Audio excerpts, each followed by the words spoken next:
lagi di channel aku, Lan Channel. Oke, kali ini aku mau sharing tentang apa aja sih pengobatan untuk kista endometriosis.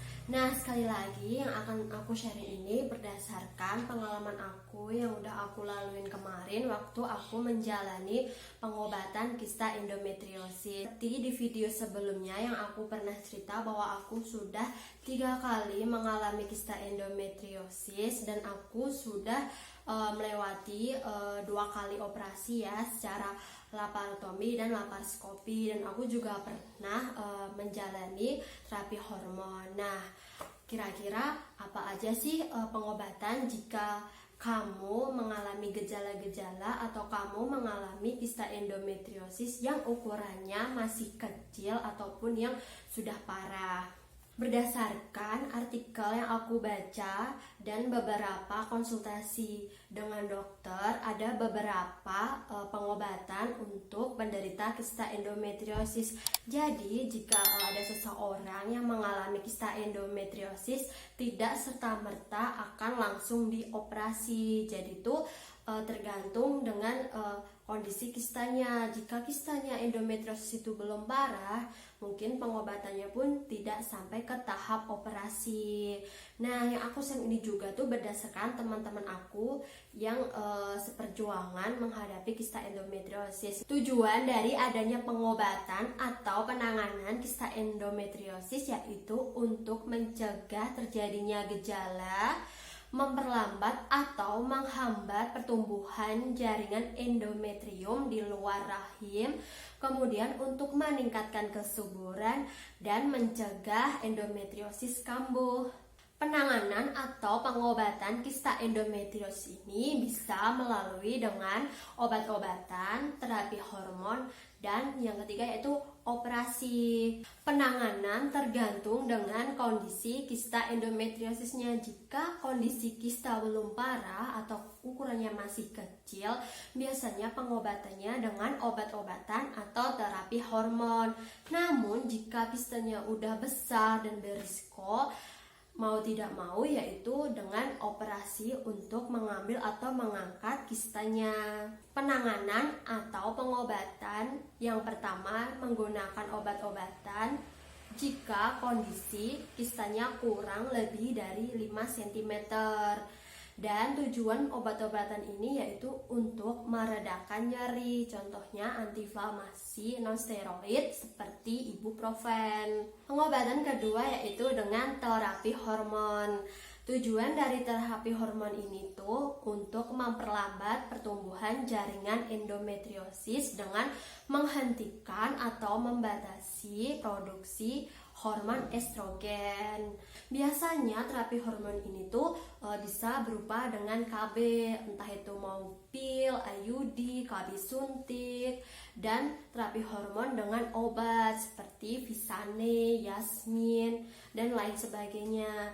Jika Anda atau kamu yang lagi menjalani terapi hormon ini ya, nanti gejala yang akan muncul itu biasanya tidak menstruasi karena dibatasinya hormon estrogen tersebut. Penanganan yang ketiga yaitu dengan operasi, dan operasi ini ada 3 macam, yaitu ada laparoskopi, laparotomi, dan histerektomi, tergantung dengan keparahan kistanya.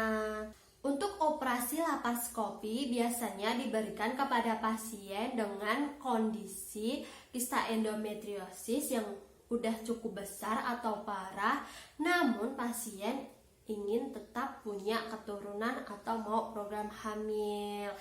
Nah, operasi laparoskopi ini yaitu dengan disayat ya atau dilubangi kecil-kecil sekitar kurang lebih itu 1-2 cm di perut. Ada 3-4 titik. Nah, nanti lubang-lubang di perut itu tujuannya untuk memasukkan alat, yaitu ada berupa kamera atau gunting ya untuk melakukan operasi. Jadi dengan operasi laparoskopi ini tuh bakal terlihat jelas gitu nanti di perut kita itu seperti apa kondisinya, karena nanti setelah operasi pun ada gitu hasil foto foto bagian dalam tubuh atau bagian perut kita yang dioperasi. Jadi kita tuh bisa tahu, bisa lihat, oh ternyata tuh kistanya seperti ini. Operasi berikutnya yaitu dengan laparotomi. Laparotomi ini diberikan kepada pasien jika ukuran kista endometriosisnya itu udah besar dan udah parah banget. Jadi mau nggak mau tuh harus diangkat. Nah, laparotomi ini tuh operasi dengan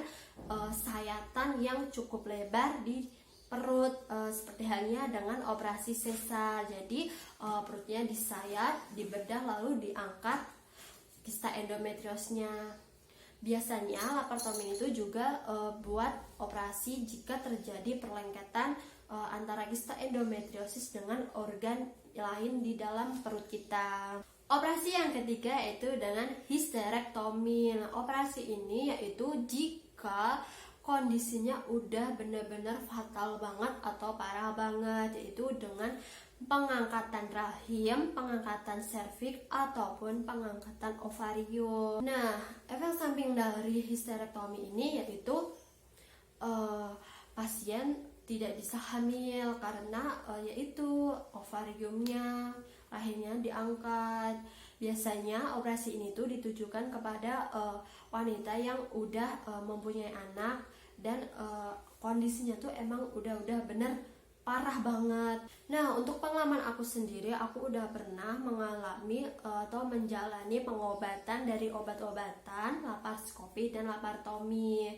Jadi di operasi yang pertama aku itu kan udah parah ya kondisinya, karena aku kan juga ada usus buntu gitu. Jadi mau nggak mau harus dioperasi laparotomi. Jadi diambil kistanya dan juga usus buntunya.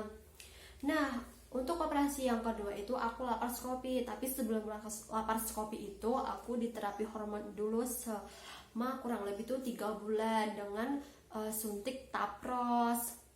Nah, selama 3 bulan itu aku disuntik dan selama kurang lebih 5 bulan tuh aku nggak menstruasi. Nah, itu karena efek dari terapi hormon. Nah, buat teman-teman yang mengalami kista endometriosis gitu kan ya, yang ukurannya masih di bawah 5 cm, biasanya tuh kalian hanya diberi obat-obatan atau hanya di terapi hormon. Jadi kalian tidak usah harus minta dioperasi gitu.